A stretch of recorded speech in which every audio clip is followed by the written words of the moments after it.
Pour étudier ce paysage, j'ai choisi un point de vue élevé, d'où je peux observer les différentes parties qui le composent.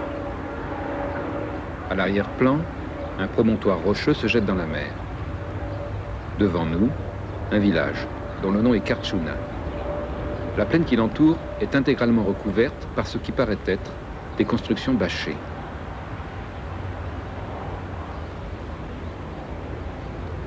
Nous sommes au sud de l'Espagne, en Andalousie, au bord de la Méditerranée entre Malaga et Almeria.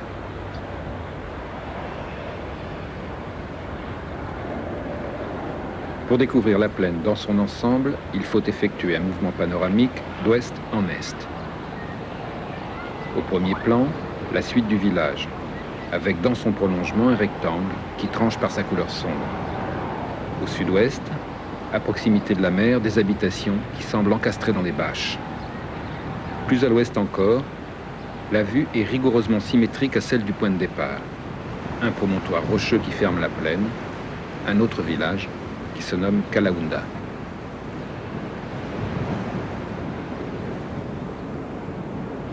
Sur la carte, on retrouve la mer, la montagne qui entoure la plaine à la manière d'un hémicycle, une route qui longe la côte. Le rectangle vert est un terrain de camping. Quant aux habitations situées à proximité de la mer, ce sont des lotissements balnéaires destinés au tourisme.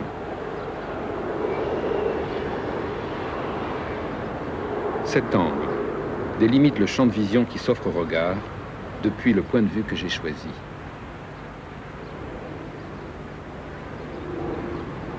Le promontoire rocheux qui ferme la plaine est l'extrémité d'un massif montagneux dont les pentes s'élèvent rapidement au-dessus de Carchuna. Sur cette photographie satellite, la plaine prend sa véritable dimension. Elle se fond dans le relief d'une chaîne montagneuse, la Sierra Nevada, dont les pentes occupent la plus grande partie de l'espace.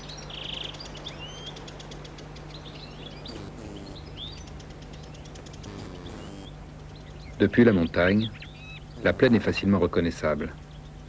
Par sa couleur blanche et son aspect uniforme, elle se détache nettement du paysage de la Sierra.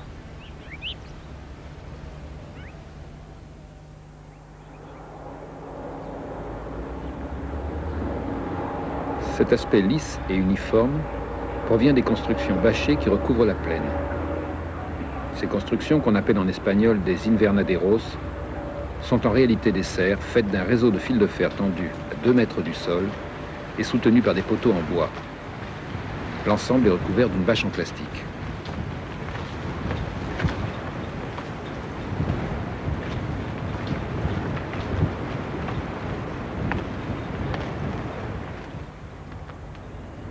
Ce qui frappe dès le premier abord, c'est l'architecture géométrique du paysage. Des blocs qui s'emboîtent comme un jeu de construction, des lignes droites, tirées aux cordes.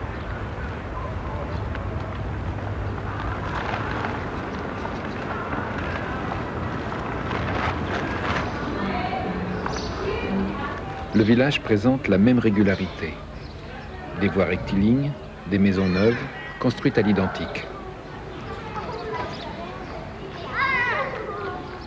Carchuna ne ressemble en rien au village traditionnel de la Méditerranée, avec leurs ruelles tortueuses qui s'enchevêtrent.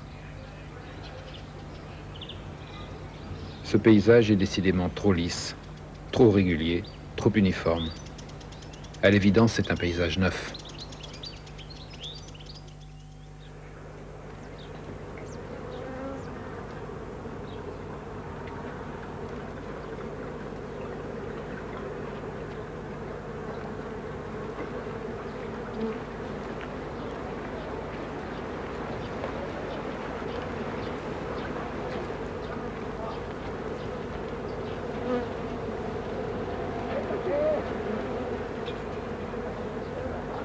Nous sommes en juin.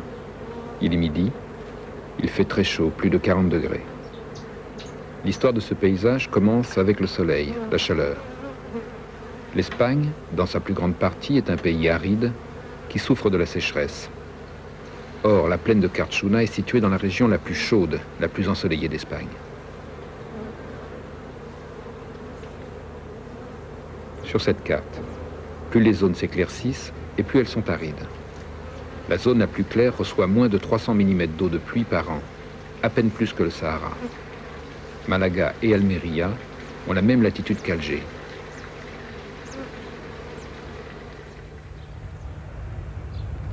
Hombre, se alegra uno de ver lo que esto era antes, lo que es hoy, pues mucho. Es que esto no servía nada. Basilio Esteban González. Cerro de igual que eso, no había más que conejos y perdices, y perdices no había tampoco, conejos y caracoles y liebres. Aquí no había nada más que nada, 2 o 3 cortijillos por ahí perdigados y 4 hijillas de la boca, había, estaba, 4 almendros y una poquilla de tierra labraba, nada. Pero ahí no va tampoco, eso era arena, eso estaba perdido todo lo más que parma, mata, monte. Il y a moins de 25 ans, la plaine ressemblait à un désert.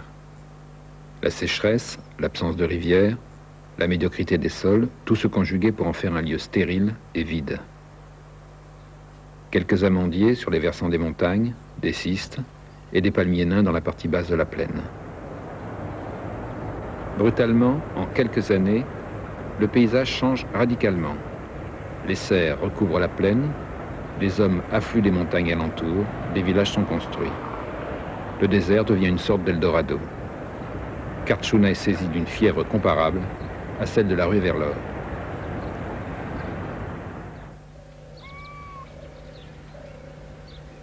Ahora opino pues muy bien, que está muy bien la cosa, sí, claro, que está muy bien. Si sigue esto así bien, lo peor que te vuelvo a después al revés.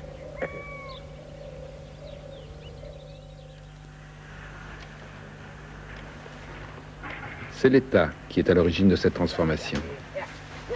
Depuis plus d'un siècle, l'État espagnol s'évertue à combattre la sécheresse en colonisant des terres incultes.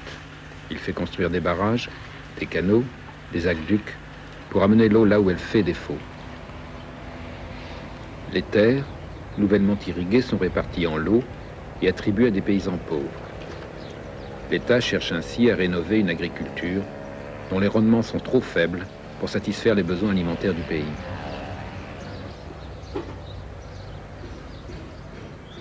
Es que aquí a todos los colonos le dieron una parcela y una casa. El pueblo este que lo hizo colonización. Miguel Martínez Tevez, agriculteur.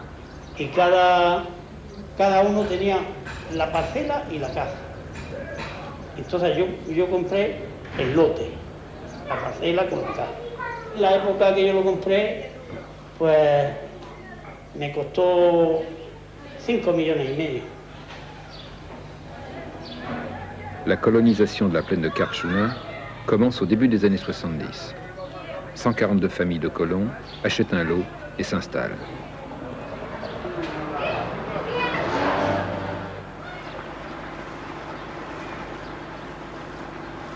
L'eau a tout changé, et pourtant elle reste discrète, à peine visible.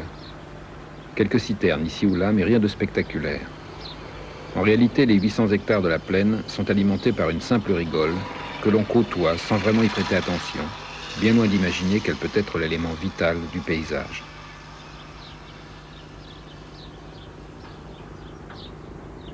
Cette eau vient de la montagne. Les neiges de la Sierra Nevada alimentent des rivières, dont les eaux sont captées par des barrages et dirigées vers la plaine par un réseau de canaux.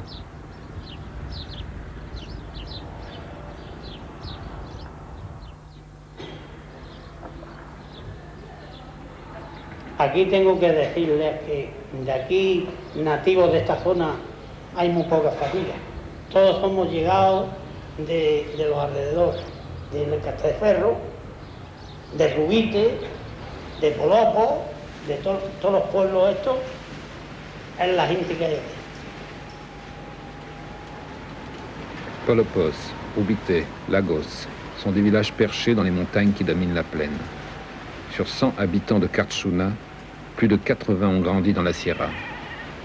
Se sembraba trigo, cebada, avena, se criaban los animales, pues de la almendra, de la aceituna que se recogía también, pero era un pueblo, pues, un pueblo de sierra, no tiene nacimientos de agua, regadíos tiene muy poco, entonces allí no era posible vivir. y hay pueblos que se han quedado con un 10% de la población que tenían. Miguel del Pino, agriculteur, président de la coopérative de Carchuna. Pueblos pequeñitos que vivían exclusivamente de almendra y del vino y que la gente ha tenido que venirse para acá, se ha ido a Barcelona, se ha ido a Alemania, Francia. Hay pueblos por ahí que son auténticos fantasmas. Pour comprendre cet abandon, il faut remonter jusqu'en 1939. À cette époque, pour protéger une Espagne dévastée par la guerre civile, le général Franco ferme les frontières et isole le pays du reste du monde. L'Espagne se replie alors sur elle-même, elle vit à son propre rythme, sur ses propres forces. Très vite, l'écart se creuse avec les autres pays et l'Espagne s'enfonce dans le sous-développement. Franco change alors radicalement de politique. Dans les années 50, il ouvre les frontières et dans cette ouverture, la modernité s'engouffre, brutalement, bousculant des systèmes archaïques qui s'étaient maintenus pendant des siècles et qui s'évanouissent en quelques années. L'Andalousie perd 2 millions d'habitants en moins de 40 ans. 5 personnes occupent ce village. Ils étaient 130 au début des années 50. 27 ont rejoint les villes industrielles du nord de l'Espagne, 45 ont émigré en France, d'autres ont choisi l'Allemagne, la Suisse ou la Belgique. Au début des années 70, ceux qui résistaient encore descendent dans la plaine, attirés par la colonisation qui se met en place.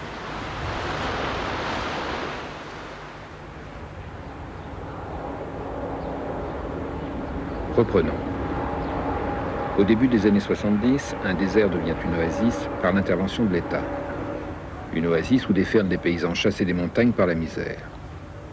À vrai dire, cette démonstration n'explique en rien la présence des serres. L'eau, la chaleur ou le travail des hommes sont indispensables. Mais ils ne peuvent rien contre des sols stériles. La terre de Carchuna est médiocre, trop pauvre pour être cultivée. Pour s'en affranchir, les colons ont adopté un procédé révolutionnaire. Les plantes poussent sur un sol totalement artificiel fait de 2 couches superposées. D'abord une épaisseur de sable, puis une mince pellicule de fumier. Le fumier nourrit les plantes, le sable conserve l'humidité et accumule la chaleur. Les serres ont pour effet d'augmenter la température. Ce surcroît de chaleur qui s'ajoute à des conditions climatiques déjà exceptionnelles accélère la croissance des plantes. Une accélération qui permet d'obtenir 2 récoltes par an. Les légumes ont 4 semaines d'avance sur les tomates, les poivrons, les haricots, produits dans les autres régions d'Espagne ou d'Europe. Cette précocité permet aux horticulteurs andalous de produire à contre-saison. Ils vendent ainsi leurs produits à des cours élevés. Les fraises ou les tomates que nous achetons sur les marchés à la fin de l'hiver, quand les étals sont vides, viennent pour la plupart du sud de l'Espagne.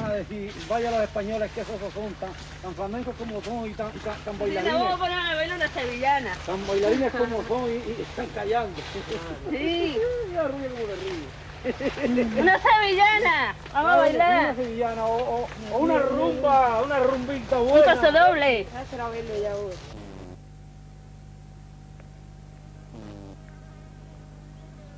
En moins de 20 ans, les paysans andalous ont inventé une agriculture ultramoderne, à l'opposé de celle qu'ils pratiquaient dans les montagnes. Cette nature, qui jusque-là imposait sa loi, ils l'ont domestiquée et pliée à leurs désirs. Désormais, ils s'affranchissent des saisons, de la géologie, du relief.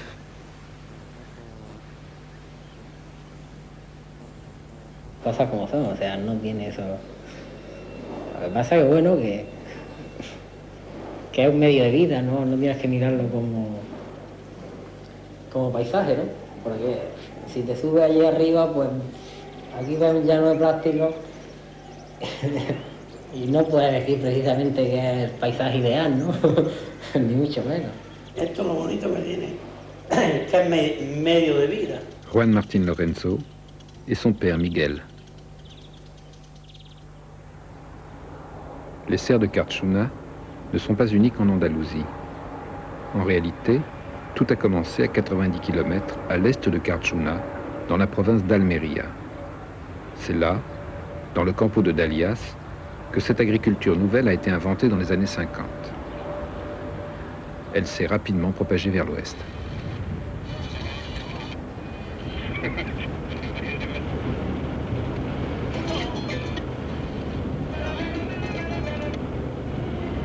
Contrairement aux apparences, nous ne sommes plus dans la plaine de Carchuna, mais dans celle de Castelferro.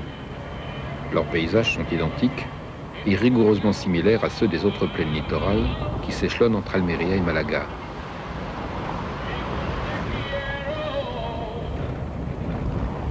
Le plastique s'étend, il s'infiltre, il envahit le moindre espace disponible. Sur la route qui relie ces plaines en longeant la côte, on peut voir des cerfs qui s'accrochent sur le versant de la Sierra, malgré la pente.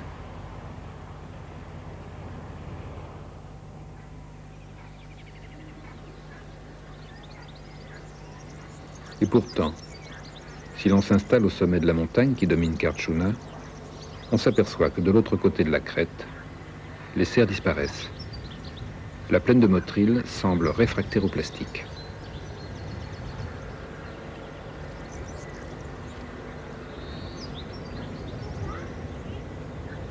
Sur cette photographie satellite, les cerfs de Carchuna, qui réfléchissent la lumière du soleil, se distinguent facilement des cultures du bassin de Motril, des cultures traditionnelles à ciel ouvert. C'est la ville de Motril qui est la cause de cette différence. ¿Quién pone en marcha la producción aquí? Aquella gente que no tenía absolutamente nada y tenía necesidad de hacer producir a 1 metro cuadrado la mayor cantidad posible con objeto de poder vivir. Y eso da lugar a una explotación intensiva del suelo, mientras en el otro lado, que eran propiedades antiguas, propiedades en manos de señores que prácticamente no les hacía falta para vivir, se enfoca de una forma totalmente distinta. Miguel del Pino. Hoy un buen agricultor de Carchuna con una hectárea se permite darle carrera a 2, 3 de sus hijos. Mientras allí con una hectárea usted no puede vivir un mes. Deux mondes s'opposent en Andalousie. D'un côté, des grands propriétaires possèdent 60% des terres et tiennent à leur merci des travailleurs agricoles qu'ils emploient au moment des récoltes. De l'autre, les petits, les sans-grades. Ils se partagent quelques lopins à peine suffisants pour les faire vivre. Les serres ébranlent cet immobilisme social. Par l'aisance qu'elles procurent, elles transforment des paysans pauvres en exploitants agricoles, dégagés des contraintes de la nature et de l'emprise des grands propriétaires. Eduardo Urquiza Herrera a reçu de son père une exploitation d'1 hectare et la maison qui l'accompagne. Il cultive des poivrons, des tomates, des melons, des pastèques. Sur cette parcelle dont la superficie ne dépasse pas 500 mètres carrés, il s'apprête à récolter 6 tonnes de concombres, soit une production 10 fois supérieure à celle d'un maraîcher traditionnel.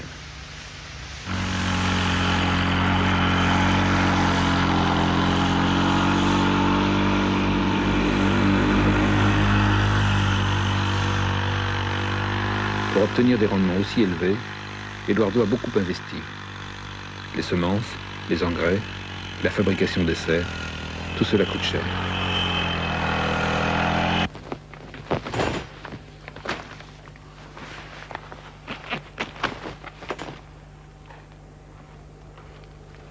Sí, yo creo que aquí trabajan para otros.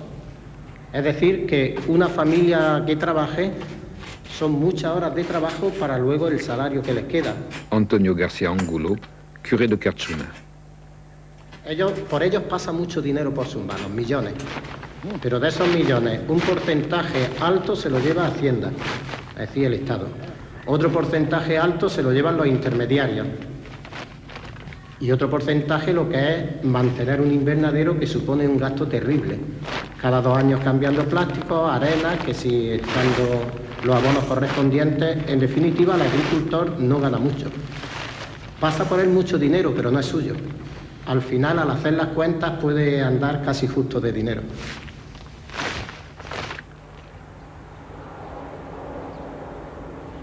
Le promontoire rocheux qui ferme la plaine porte des traces qui apparaissent de loin, comme des éraflures.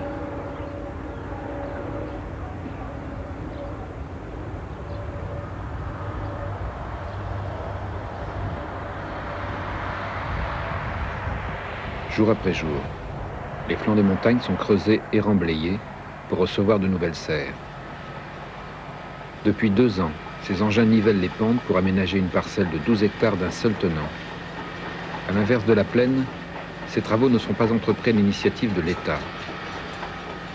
Ils sont le fait de spéculateurs qui espèrent des bénéfices considérables, ou plus simplement, d'agriculteurs de Kartchouna qui souhaitent étendre leur exploitation.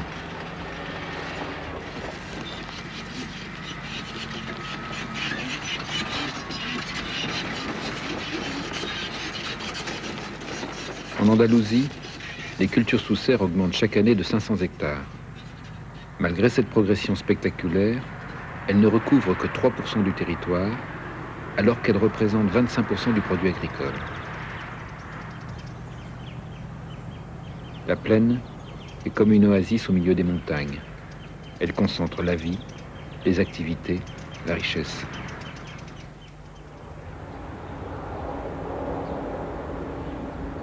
Le plastique étouffe les bruits. Il ne reste que la rumeur de la route, une rumeur dont l'origine est le trafic continu des poids lourds, par lesquels la production de Kartchouna est expédiée vers la France, l'Allemagne, la Suisse, la Belgique. Chaque variété a ses clients privilégiés. Les Anglais achètent en priorité des melons. Les Français préfèrent les asperges ou les artichauts. Les Allemands, les tomates ou les poivrons. 20% des légumes verts consommés en Europe proviennent d'Andalousie. Nous sommes ici dans une entreprise chargée de recevoir et de commercialiser les récoltes. Les hommes qui inspectent ces lots sont des intermédiaires, des commerçants, des exportateurs.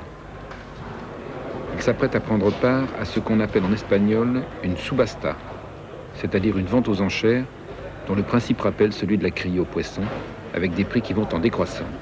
Eso era una perdición, porque había mucha competencia y se hace mucho daño uno a otro por la subasta. Miguel Martín Esteves. Vamos a vender, tomate vender. Tomate vendemos. 79, 78, 73, 73, 74, 74, 73, 79, 70. 29, 28, 10, 23, 54, 29, 70. 59, 58, 57, 59, 54, 55, 54, 55, 50. 49, 48, 47, pues 44. Redonda vendemos. 79, 78, 77, 73, 74, 74, 73, 79, 70.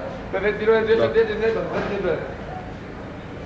29, 28, 23, 24, 24, 29, 30, 29, 28, 27, 29, 25, 24, 29, 29, 29, 20, 14.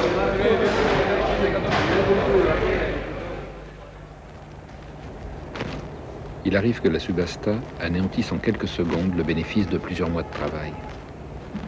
Eduardo Urquiza Herrera avait consacré une partie de son exploitation à la culture d'une certaine variété de tomates. Les cours se sont effondrés. Eduardo a préféré jeter sa récolte plutôt que de la vendre à perte. Tengo un momento de ocio, pues me cojo y si estoy agobiado, muy agobiado, me cojo y me voy, como te dije, las cañas de pescar y me voy a la playa. Pero bueno, por lo menos te despejas la cabeza, porque en la cabeza pues tienes ahí, yo no sé cómo podemos resistir tanto, porque tienes que tener el agua, el abono, el sulfato, los problemas de los bancos, los problemas de la corrida, lo otro, la casa. Y tiene que tener ahí una calculadora, tiene que tener ahí metida.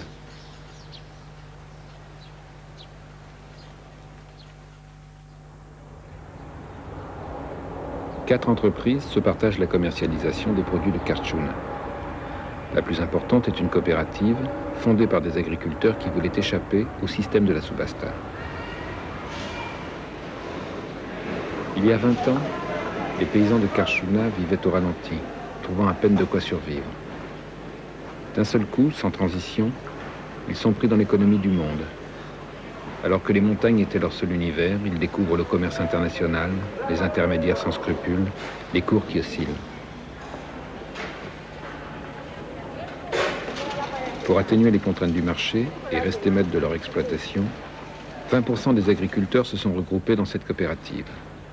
Désormais, ils négocient directement avec des acheteurs étrangers qui influencent par leur demande le choix des plantes cultivées. Le paysage change, les sommes aussi.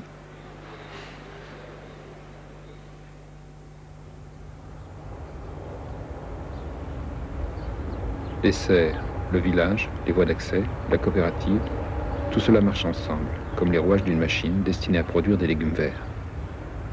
Un espace totalement voué au labeur, à l'exception manifeste, mais incongrue, des équipements balnéaires.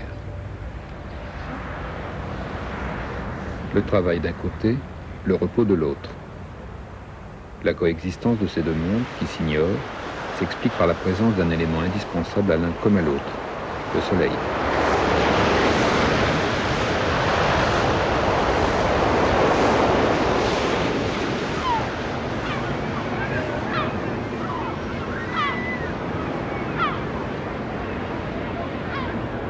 Le littoral de Carchuna aurait pu ressembler à la Costa del Sol.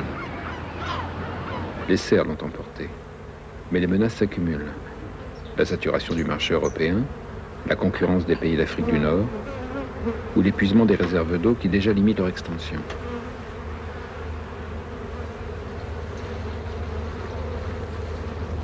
Il suffirait d'une baisse brutale des cours, d'une sécheresse exceptionnelle, et les serres disparaîtraient, aussi vite qu'elles sont apparues. Ces terrasses abandonnées, dans une plaine proche de Carchuna, rappellent la fragilité de l'Eldorado andalou.